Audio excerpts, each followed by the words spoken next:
There was a girl there that I knew that she was several years older than me in school. Her mom was involved in our church, and she was always there. She wasn't seeking God either. I should have seen that. I feel like discernment needs to kick in. You know, there should be a place where you say, you know what, just because they're in church doesn't mean they're good for me. Right. So I would say this is where the compromise started. That's where I compromised. And eventually, she would ask me if I wanted to go get high on meth. Let's be honest about recovery. The rewards, the challenges. Let's talk about our failures. We are flawed people, after all. Let's challenge the stigmas that weigh us down. Because while most of us are looked at, Few of us are seen. Let's talk about addiction. And how Christ overcomes our weaknesses. Because we are loved. because we are loved.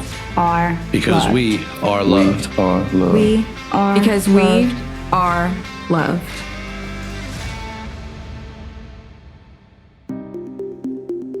Hey, my name is Lauren McDonald, and this is my story.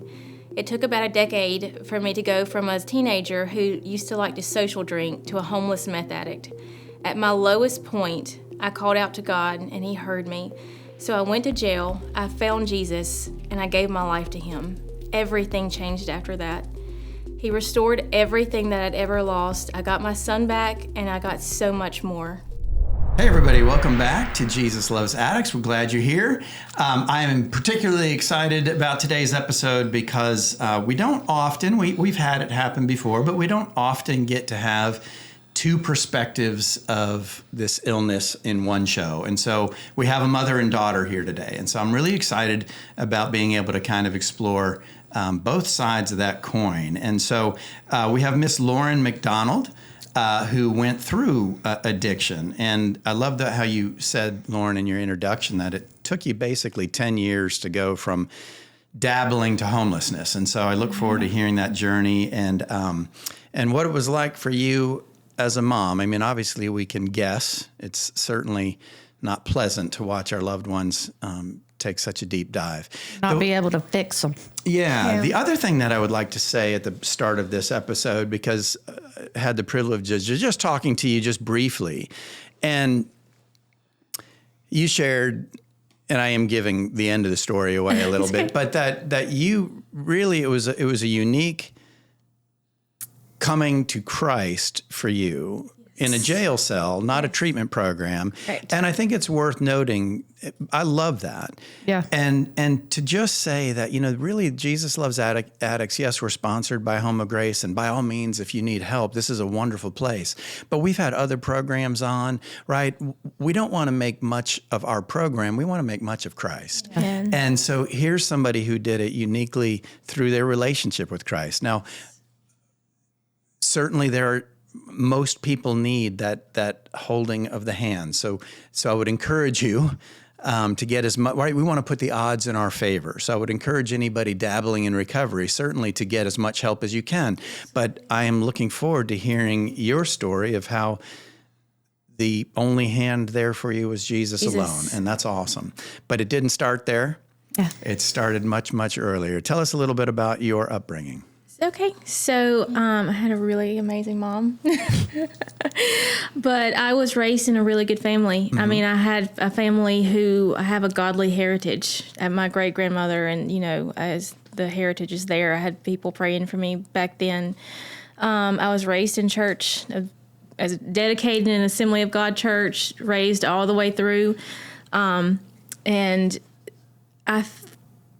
I think there was looking back now, I can see where I was raised in church and I was taught to know Jesus and love Jesus, but I never really had that personal connect Of your relationship of my own with Jesus. I think I more just looked and observed the way it's supposed to be than finding out for myself, which is that's the key in this relationship. You know, get to know Him yourself. You can't piggyback off of somebody. I was fixing to say it. You cannot piggyback on somebody else's relationship. I mean, you can't. I mean, you can listen to all the sermons you want, but you've got to get the word for yourself. Yeah.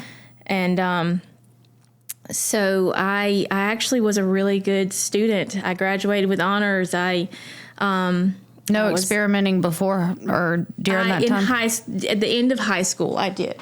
But I cheered from 6 to, all the way through. I was honor roll, student council, homecoming, just the whole thing. Just the whole thing. So you think I'll never get to that point.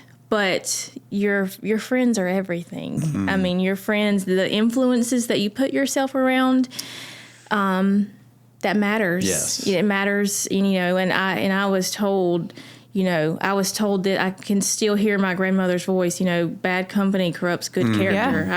I can still hear her voice saying it. By the way, it matters going in and it matters coming out, right? So in recovery, we have to be very intentional about surrounding ourselves with the right people. So what a great point already. Can I pause you just for a minute, though, because Terry, as she's already starting and talking about this wonderful home that she was raised in, I kind of saw you shaking your head, and I can almost imagine the mom's voice going, how does this happen? What were your thoughts? I'm just curious. Well, when she said looking back, when I look back, when I, talking about the friends. Yeah. Things I would have done differently with the friends that she started hanging out with, I would have really showed out, spoken up, stopped it. So you saw the change in the makeup of her friend crowd. In the friends. And it didn't start out bad. They didn't, it wasn't, she didn't go off the deep end. It was just subtle. Little small compromises. Yeah. Small compromise. And I was a single parent. Was there a change in the friend group that you noticed? Different people? Different people. Okay. Yep. So, Lauren, talk to us about that. So, in high school, there was, you wanted to be liked, you wanted to be popular, that matters to a certain degree. And let me just say, that means nothing. But you said it when you said in high school, your friends are everything. And it is. Yes. We're impressionable, but we are so desperately afraid of being rejected, being left. We can't even fill in the blank. Right. I just know that this matters, and I don't know what there is without that. Right. Correct. So it was just fun. It was fun stuff. It was,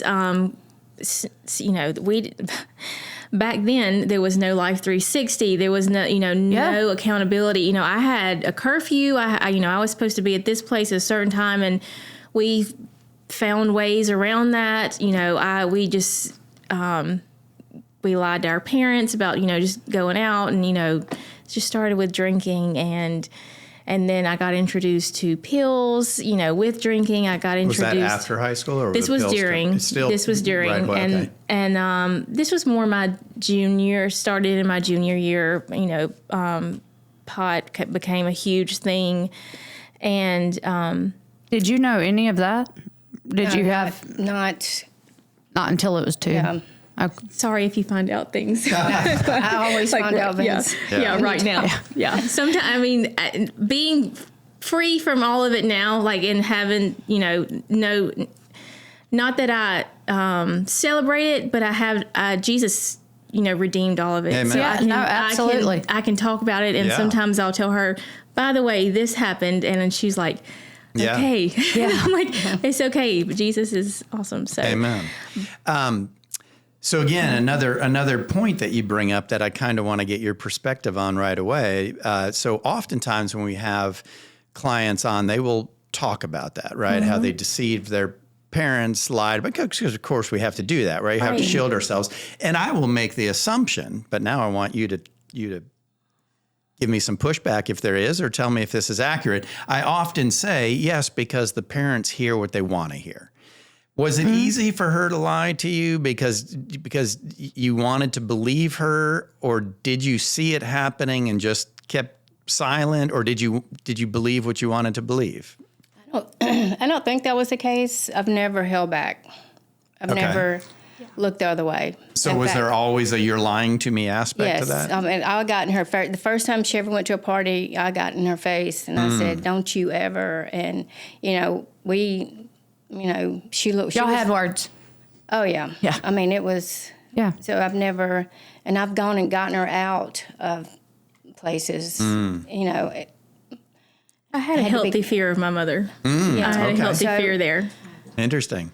Yeah, so even to this day, God put a beast of a mother in her. I mean, but spiritually speaking as well. I mean, she fights for her children, physical and spiritual. Do you have siblings?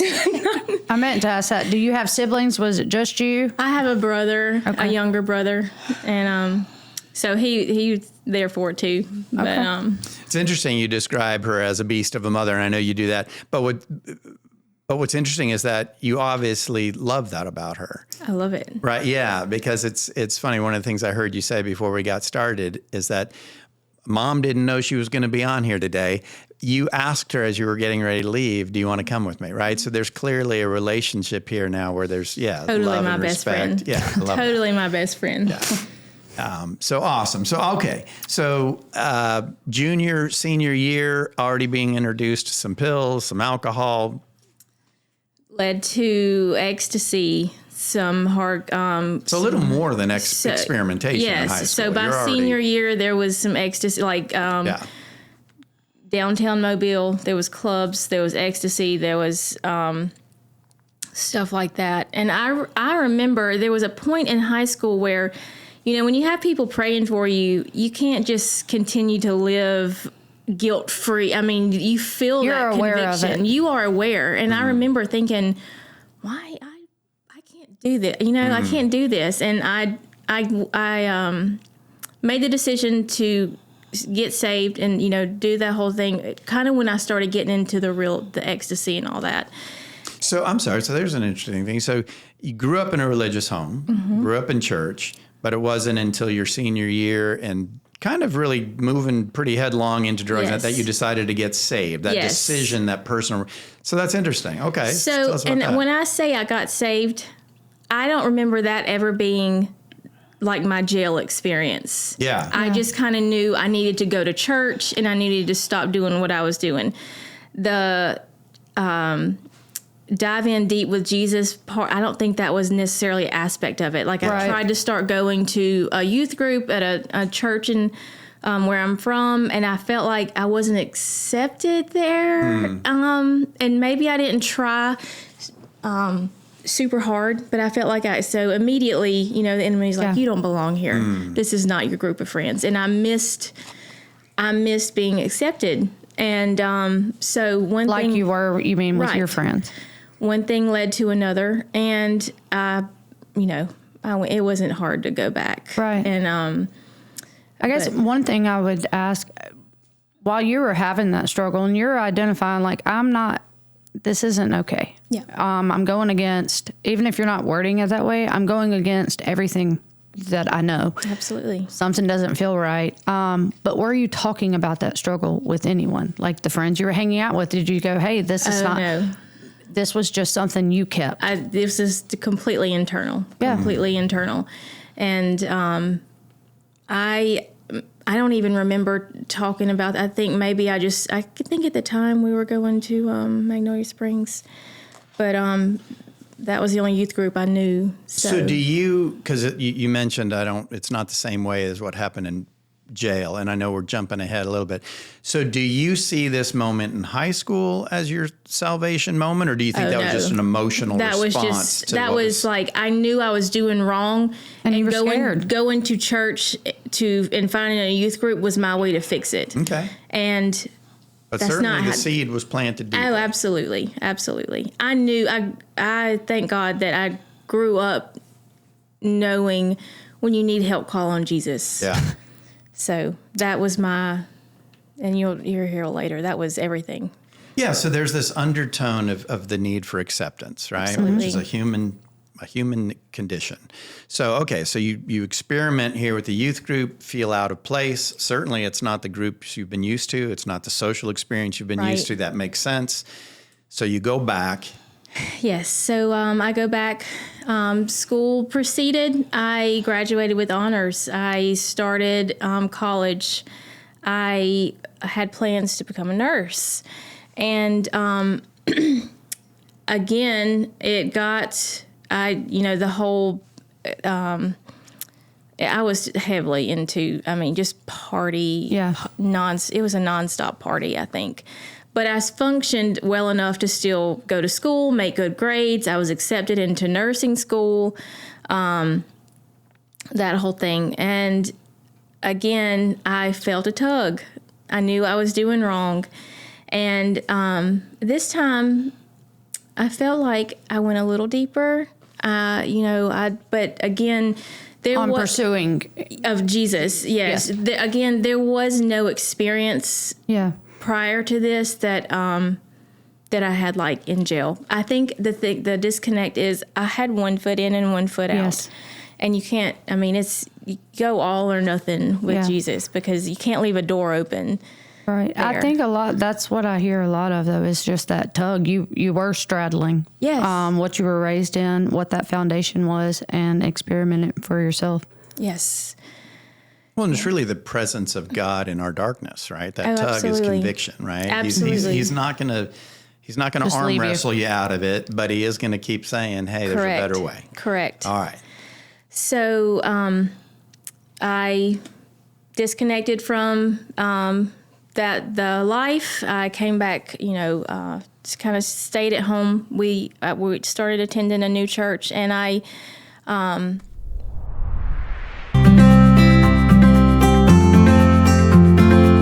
I'd like to take a moment to recognize a major podcast sponsor. Today's episode is brought to you by America's Thrift Stores, your go-to option for decluttering and giving back. If you have a closet bursting at the seams or a garage that's seen better days, we've got the perfect solution for you.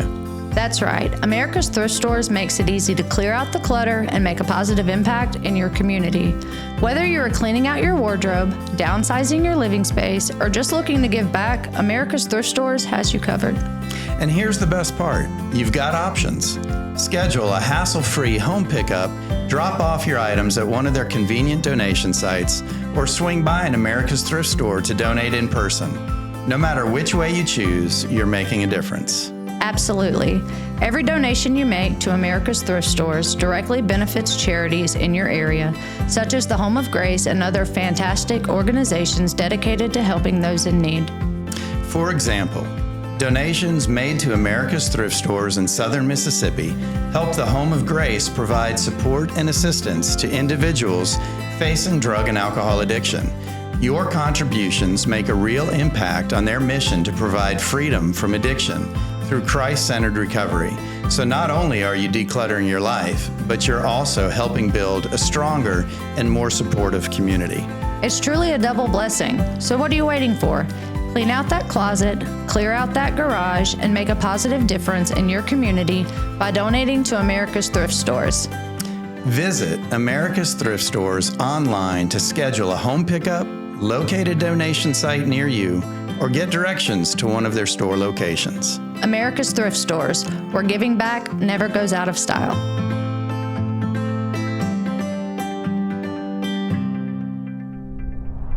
I felt like lived the Christian life for maybe even some months.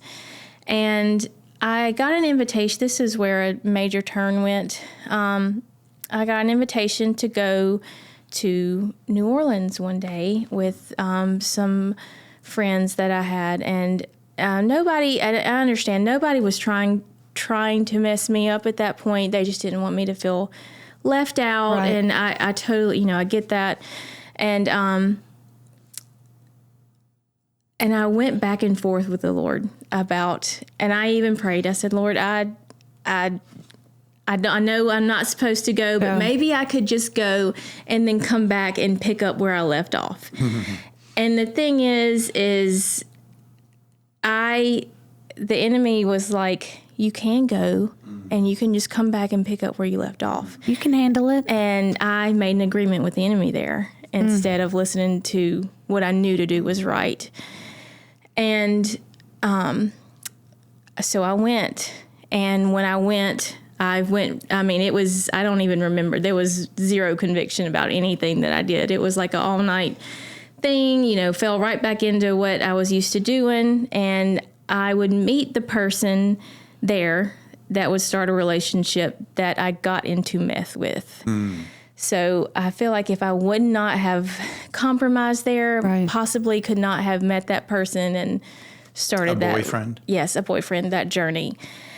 Was that part of, you talk about acceptance. Was acceptance from a male figure, a boyfriend, super important? Like, was that an easy trap to fall into? I don't think it was. Okay. The boyfriend part, it just kind of this was just the right time. Happened to be, and then just hung out. And I never really had serious boyfriends. Yeah. And but this one was, and he, come to find out, he did meth. And this whole time, like when I was like experimenting or doing ecstasy and the whole thing, with one hard drug, you kind of see people doing another hard drug. And there were always times where the enemy would get in my ear and say, well, at least you're not doing this. Yeah. At least you're not doing this. And at least you're not that bad. He would cause me to step over just a little bit. And that small compromise just led closer and closer to death because he doesn't care how long it takes. You're right. The line you won't cross keeps getting pushed. Yes. Yeah. Like further and further. So where you are at this point when you've gone to New Orleans, but you have also started in school, where were you in this? Did you see any of that, the tug of war? Did you know, like, okay, well, now she's coming back around, she's staying home?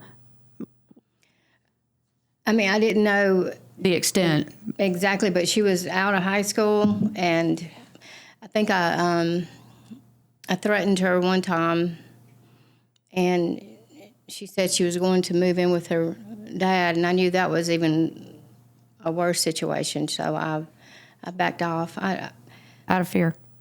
But she was out of high school at this point, and I think I was doing a good job. She didn't think it was as bad as it was. Yeah. Yeah. Well, even just by talking a few minutes, if you had any idea it was as bad as it was, you would have gone a step. Yeah. Well, what's interesting is it sounds to me, and I'm making a leap here, but it sounds to me like you were probably an enabler. And if I were to guess, that doesn't sound, maybe you give some pushback to that, because oftentimes enablers don't think they are because, as you said, they get into the face of the addict. Right. But that's not being an enabler. Being an enabler is when we slam from one extreme to the other, right? 1 minute I'm in their face, 1 minute I'm bailing them out, showing them infinite love. The next I'm in their face again because they rejected that. Next I'm bailing them out again. Or backing out. Right. There's no real consequence. There's no depth to that. It's just you're part of the chaos. Right. And that becomes part of the enabling system with the best intention at heart, right? Enablers always have the best intention. It just... I agree with that. Yeah. Yeah.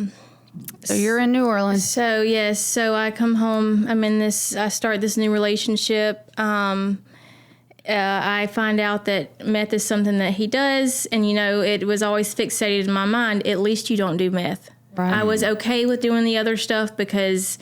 that was your level that you set. Yeah, that was my level. I would never cross, at least I don't do meth. So everything else was okay. Find out he does it. Well, at least I don't do it. That only goes for so long. Right. That's only lasts for so long. Well, and if you're at a point where you're saying, well, at least I don't do meth. But then the next is, well, I do want to keep him. At least I'm not doing it with him. Mm-hmm. But it's not enough of a fear that you back away from the relationship. Right. Oh, no, not at all. I always seemed like I always found a way to make something work. Yeah. And there was a night where we stayed out all night. I had school the next day, and I said, hey, that stuff you stay up on, let me try it. Because I need to be able to function the next day.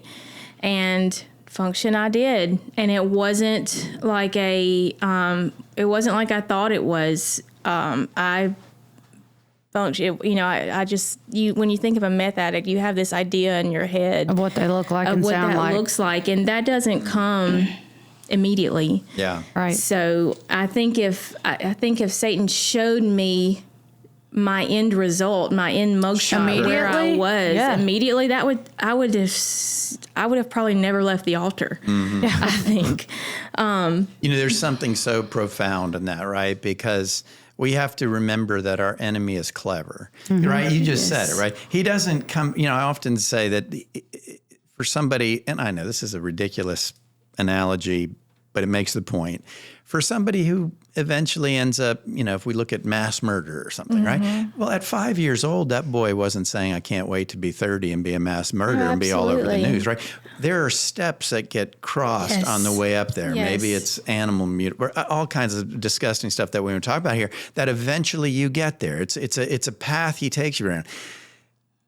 The devil is never going to show you the end game, because that would be one. It would be honest, and he is not honest. He's dishonest. Well, he would lose a whole lot of people if he did that. Yeah, it's always about dishonesty. So it's very slow. Right. Yes, it's he's just like the Bible says, he's the father of lies. That's right. I mean, and he's good at what he does. Thankfully, God is God. But what is the song? And I think I've mentioned that. It's an old song. The Slow Fade by Casting Crowns. Yes. It's a slow fade when black and white turns to gray. Completely. And that's it. If we lost everything in that one moment, if I got high today and I immediately saw that it was going to cost us all of these things, I would do whatever it took not to do that. Yeah. Which, by the way, we're all over your story. But, this is such an important piece, too. One of my hopes for this podcast is that actually we can give somebody maybe earlier on in the addiction process the ability to see what the end looks like. Yes. You do not have to go through every subtle step that the devil wants to take you through. You can look at Lauren, you can look at any guest we have and go, that's me 1, 2, 3, 4, 5 years down the road, and I don't want to get there. And bless you for doing that. Hopefully we, as they say, raise the bottom for somebody, right? Yes, absolutely. And I think it starts in school, in high school and middle school, just the friend choices. And just because someone's not doing drugs, choose someone that's going after Jesus. 100%. Yeah. I mean, that's what matters. Yeah. It's that people pleasing and that fear of being alone or that fear of being rejected. And that starts very, very early. And absolutely. It starts a lot in school, not in home. Yeah. Correct. Like you had your mom, you had all of these things, but you didn't have those things at school. Correct. So you talked about peers, right? So peers get you to New Orleans, and now you have a really boyfriend. the boyfriend gets right to the heart. So again, that was probably 2006, maybe 2007. I want to say it's maybe 2006. Maybe 2007. But again, that I got comfortable doing meth. Yeah. Not all the time. It wasn't like a drug addict, lifestyle. I was still in school. I was working. Managing it. You were in control. I was functioning. I was going out on weekends, having fun. It was all social and fun. Enemy put sparkles all over it. It was fine. I was like, okay, I can totally handle this. And the trap has been laid. Yeah, completely. I was just running all around in it. I got to nursing school, so got accepted, started nursing school. They do hair follicle tests in nursing school, as they should. And I thought I could pass that with a shampoo. I was dead wrong. Immediately I was kicked out. And I remember thinking, there was a thought, this phase where I was like, man, I feel like I failed. Yeah. And I was very upset about that. Actually, Mom, we actually went through nursing school together. And we started together. And I think that was hard for her. That was hard for me because we started and then... you were kicked out for amphetamines. I was kicked out. Is that when you found out about the amphetamines? I don't even know if I think I told her it was pills. Yeah, I just know you got kicked out. Yeah, I was not. I mean, I remember the nursing director called me in her office, and she was very concerned. She said there was very high amounts of amphetamines in your system. And she was like, are you okay? I said, yeah, I'm fine. I just got kicked out of nursing school, but I'll be fine. Yes, I'll be fine. So it actually wasn't long after that I found out I was pregnant. Oh. Yes, found out I was pregnant. And the way I found out I was pregnant was because, I quit nursing school, so I was just going head first into everything. One weekend, I was with a friend, and she said, you are, because I shouldn't have been hungry at the time, and I was hungry. I wanted to eat, and I kept saying, let's go eat. And she said, you're eating like you're pregnant. And I said, that's crazy. So after that weekend, I go home, and I pretty much sleep for about a week. I wake up, and I think I was with you in Gaucher. I told you at a Mexican restaurant in Gaucher, and I can't remember why. Maybe I rode with you to school, but I went like in a dollar store, got a test, took the test there, and I was with her in the car, and we went to eat, and I told her that I was pregnant.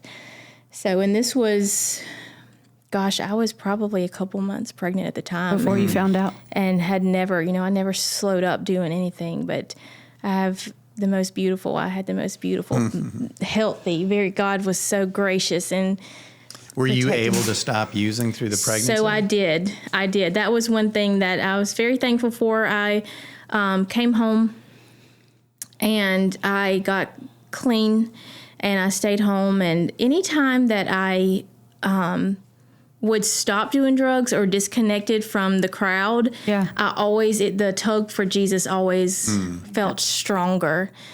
And so again, got into church, and it was a while because I was pregnant through the whole time. So where was the using boyfriend? He was still around, but he was not super. He was still out doing what, and I remember getting so aggravated because he wouldn't be who I wanted him to be. And, but he was around. He has a great family, but at the time he just, which I get it. I was the same way. And, so he was around, and he was there when. Were you still dating, or he was just around? We were still. But you were just living. But I was living, I was living with Mom and going to church, and maybe he would go with me sometimes. I don't remember, but he never quit doing what he was doing because it's hard. I don't know what point he was at. Really, I know I was able just to stop. Eventually, there was a point where. Because I always thought I'll just stop when I need to, and I was able to then. But eventually, it gets to a point where you can't just stop when you want to. Yeah. It's not up to you anymore. Well, I think you mentioned it when we're saying that he doesn't show you everything it's going to look like. Mm-hmm. That's also part of it. Is like if you can stop this one time, you'll be able to stop again, and each time it's worse. And I think a lot of times people miss how much worse it's getting, but those around us. Yes. We know. Well, it's interesting. We often talk about possession from a Hollywood perspective, right? Plants lifting things. This is possession, right? Yeah. It really possesses you. That thing that you're talking about goes to that place where it's not up to you anymore. No. You have chains on you, and you're a slave. Yeah. So I'm assuming that. Well, before I get there, can I ask you, because you mentioned you were living with Mom. Where is Dad? Can I ask that question? Where was her dad? Was there a... We were divorced. Divorced? He was kind of... He was around. He was around, He wasn't far. I would say it was my mom's side of the family that pushed Jesus. Yeah. Okay. Was there any addiction on that side of the family? Anything? Yes. There was. Okay. So was that part of? I know we won't dive into the deal, but was that part of the divorce? Was he using or drinking or? Kind, I guess. Okay. But I had addiction on your side of the family as well. On my side as well. So she never personally dealt with it, not that I know of. But anything your else you want to say? Personally was experiencing it as well, and that created some chaos in the home. How old were you when parents divorced? Maybe 7th or 8th grade. Yeah, middle school. Okay. Yeah. I stayed close to my dad, and I would say we were close. He passed away Okay. So as a result of substances? No, he got sick. Okay. But so he was around, and then when Beckham was born, that's your son. That's my son. Okay. Yes, that is Beckham. He's almost 17 now. But I remember my dad was there, and it was a good thing. When you say that, you knew your dad was there in spirit. Was he already passed away? No, he was not. He was there when he was yet. Okay, he was there physically. Okay. Yes. So after Beckham was born, continued in church, and I still was not just sold out for Jesus at this point. I think I more tried to walk the walk and talk the talk, and I showed up for church, and I, as far as I knew, that was the whole. That's all there was. That's all there was. That's the whole thing. That's what I saw my family do. That's what I saw everybody around me do. Well, you mentioned it wasn't a heart condition for you. Right. You had all the head knowledge. You were raised in it. Completely. You knew what to do, but. Completely. And I was actually just talking about this part of my testimony at a discipleship class a few nights ago. So going back to friends, there was a girl there that I knew that she was several years older than me in school. Her mom was involved in our church, and she was always there. And I was excited to have a church friend. Like, we would go do things. Anytime there was a church function, we would sit together, we would hang out, the whole thing. But she wasn't sold. I mean, she wasn't seeking God either. I should have seen that. I feel like discernment needs to kick in. There should be a place where you say, you know what, just because they're in church doesn't mean they're good for me. Right. So I would say this is where the compromise started. That's where I compromised. And eventually she would ask me if I wanted to go get high on meth.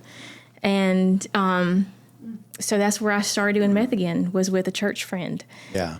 Well, so without it being a hard thing, and you may help me word better, there wasn't any actual ownership in healing and recognizing where it had already brought you, okay? Right. Which means I'm probably going to be more attracted to even the friend group that is more appealing to the broken part.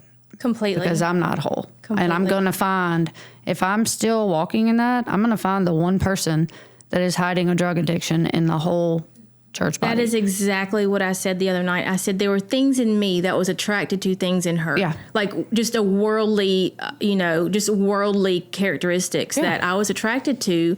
That's what looks good and sounds good. Yeah, that's what I'm used to. That's what I'm comfortable with. Because if somebody came up and was like, hey, we're going to have an all-night prayer meeting, I would be like, next time. I might be home. Next time. Yeah. Rain check. If I could, though, and I'm saying this because I'm curious as to both your opinions on this, because I get what you're saying, right?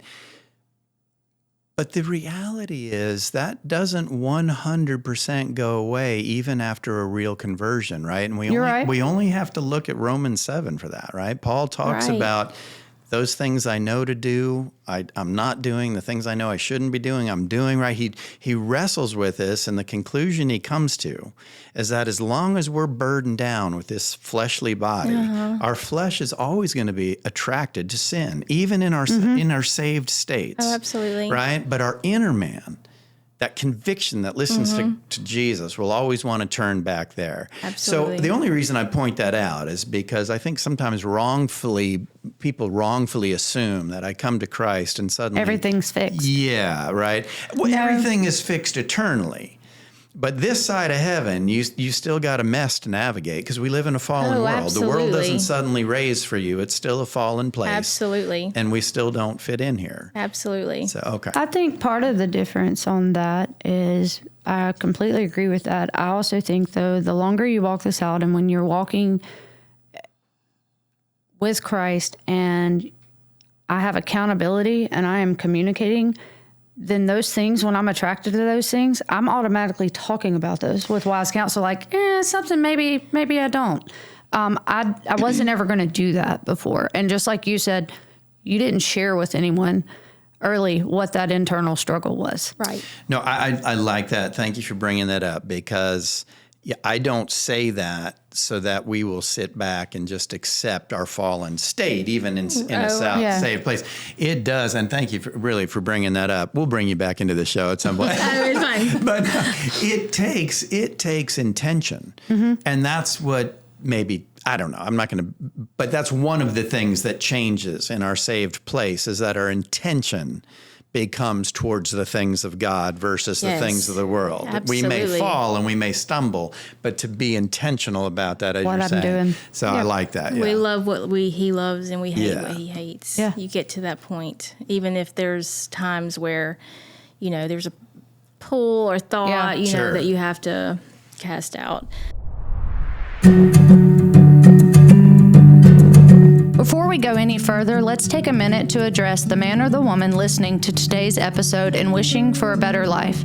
Or maybe addiction has completely overtaken a family member or a friend. You are not alone. As you may know, the Jesus Loves Addicts podcast is produced by the Home of Grace, a Christ-centered addiction recovery program in South Mississippi with over 60 years of experience. The Home of Grace has residential programs ranging from 30 days to 12 months. With 2 separate campuses for men and women, they are fully staffed with caring individuals who want nothing more than to guide you to a life of recovery. Services include individual and group counseling, marriage and family counseling, classes, workshops, GED, and workforce training, all grounded in biblical principles. And because of donations from the community, the cost of the program is incredibly affordable. Thousands of alumni from across the country can tell you there is no other program in the world quite like the Home of Grace. If you want to start a new path to recovery, don't wait. Speak with an admission specialist today. Visit homeofgrace.org or call 833-55-GRACE to talk with someone. That's 833-55-GRACE. Call the Home of Grace today.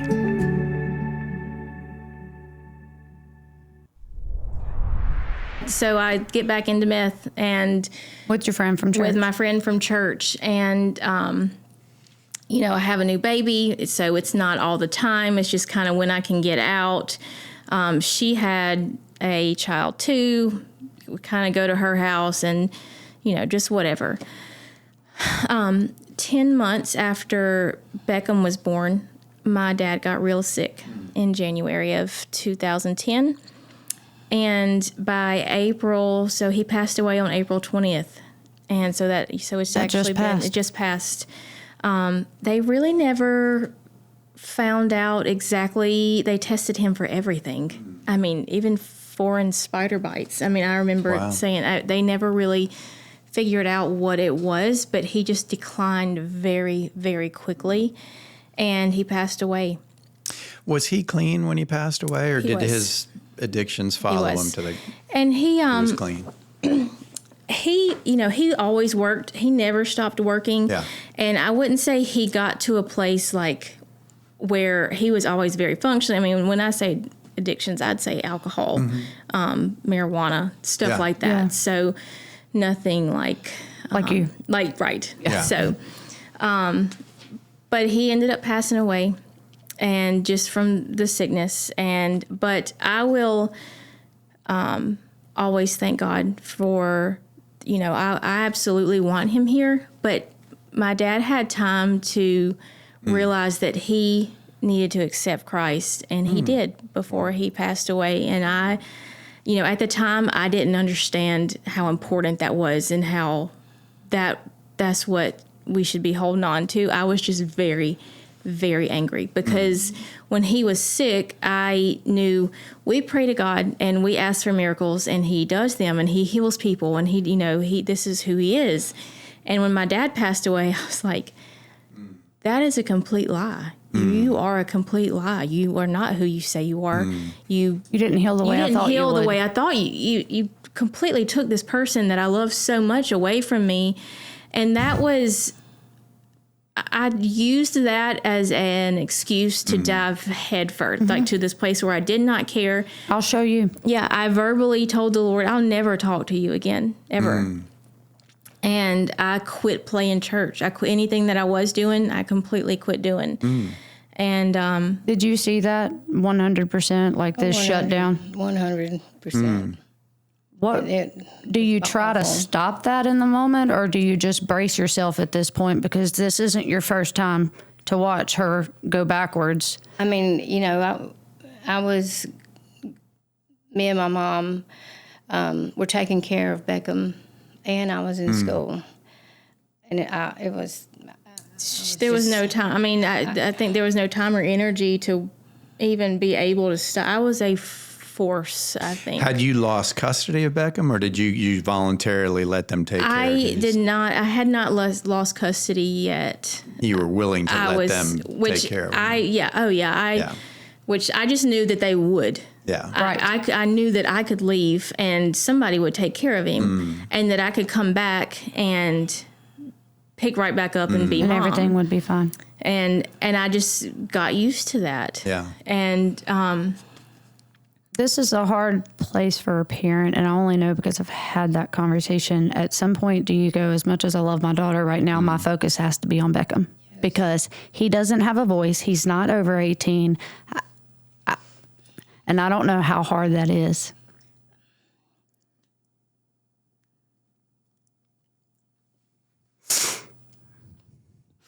Until you see a child grieve for a parent, it's so hard.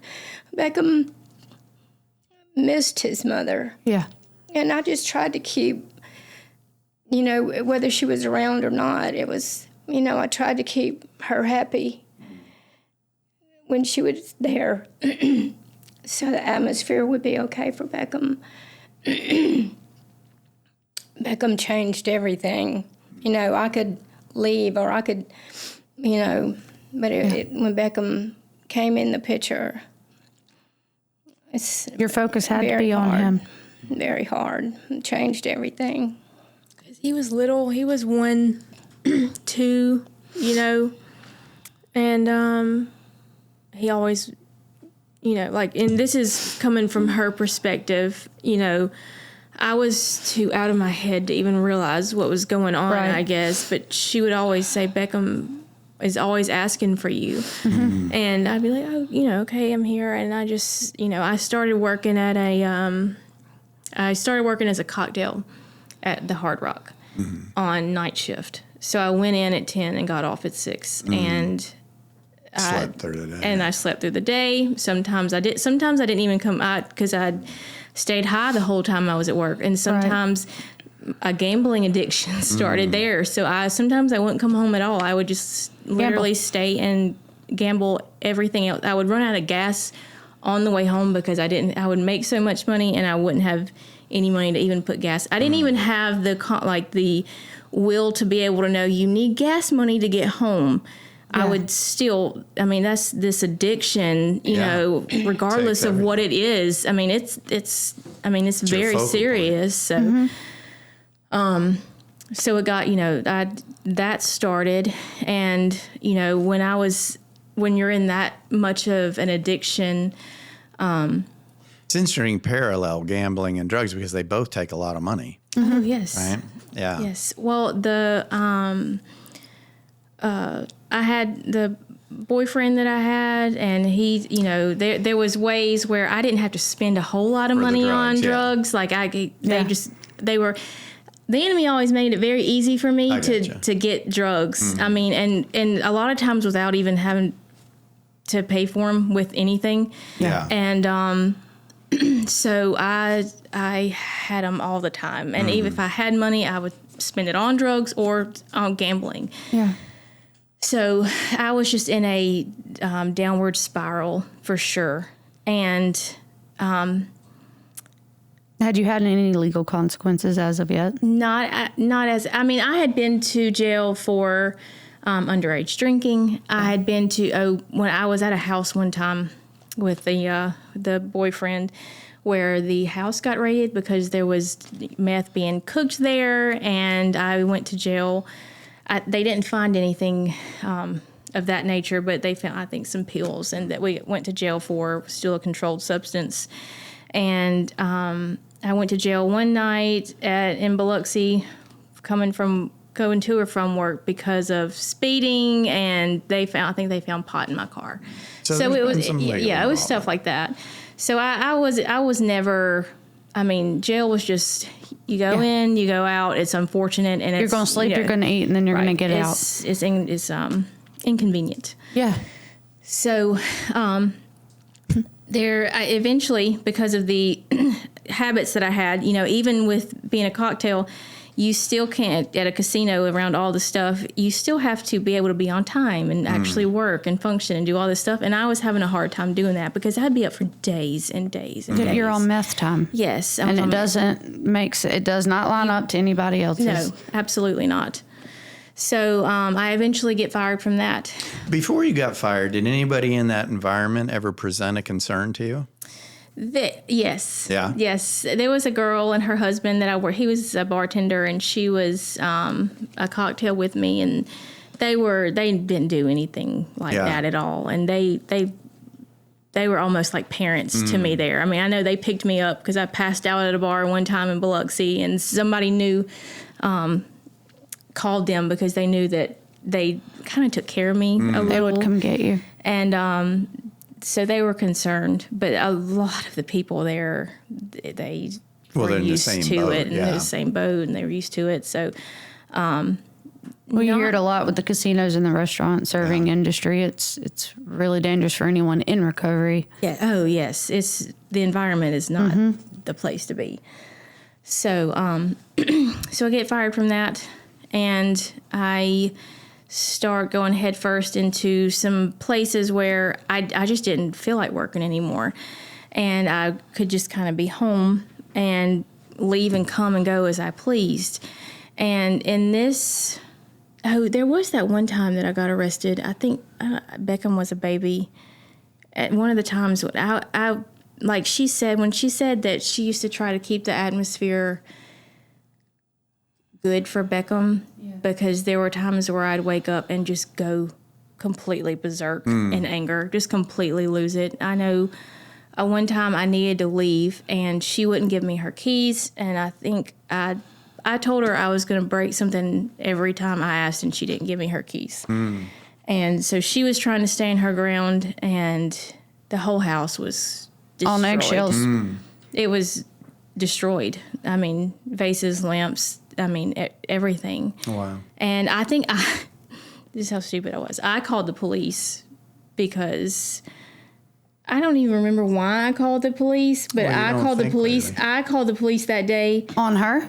Yeah, like on her, thinking, not giving you her keys? I guess, but I can't even remember why, but I remember thinking that was really dumb. A little bit. Yeah, so I remember going outside and trying to explain to the police my side of the thing, and all he said was, "Can you give her the baby?" And that was it. I mean, so I went to jail for that, but that was pretty much just a good visual of what the next year or two was like. I was just, when I was going to say, what a great illustration of how far down it takes you, right? Where you're just not even thinking rationally. No. Yeah, I mean, absolutely not. I mean, there were times I would steal money, credit cards. I mean, I went in the middle of the night, would take her debit card, go to the casino, completely empty out a bank account, and come home and you don't think in that moment about, are they going to be able to take care of my son? What am I taking from? Completely selfish. It is. It's self-centered. People can ask in that moment, what were you thinking? And you can say, I really wasn't. And it sounds, but there is no thought. Yeah. There can't be. Hey, everybody. Hope you enjoyed part one. Believe me, it's just getting started. So tune in next week for part two. Thanks so much.